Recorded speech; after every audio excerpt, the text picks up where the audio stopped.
You always talk about the Baker Mayfield clock. The Cowboys clock gets hot in September, looks like the best team in football, comes down to earth, loses against the Cardinals. Then they beat up on bad teams, the Patriots, the Panthers, whoever it might be.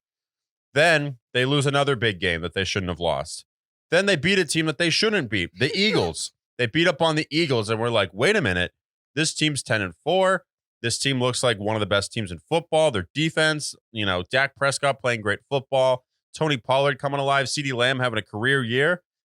And then to end the clock, they get embarrassed by a playoff team / someone who's in the mix in the Buffalo Bills. And that's the Cowboys clock the last 25 years, historically.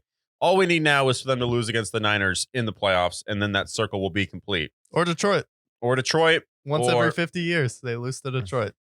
And then, so I do want to give credit to the Bills, though, because after that Broncos game, it looked like they were dead in the water. And since then, they beat up on the Jets, the Eagles, the Chiefs, and now they beat up on the Cowboys. Did look like they were dead, and now they look pretty good to return. They face the Chargers this week, who I think they should absolutely beat. The Patriots, who they have to beat. And then they face the Dolphins potentially for that division. So I give credit to the Bills there. And I like what they did. One thing I like that the Bills did, crazy, run the football. Get the ball out of Josh Allen's hands when he's been throwing an interception in not 1, 2, 3, 4, 5, 6, 7, 8, 9 consecutive games he threw an interception. But not in this game, because he threw the ball 15 times. He threw for 94 yards. And he only rushed it. Well, he rushed it 8 times, but he had a rushing touchdown. Yeah. Josh Allen didn't have to do much, and that's okay.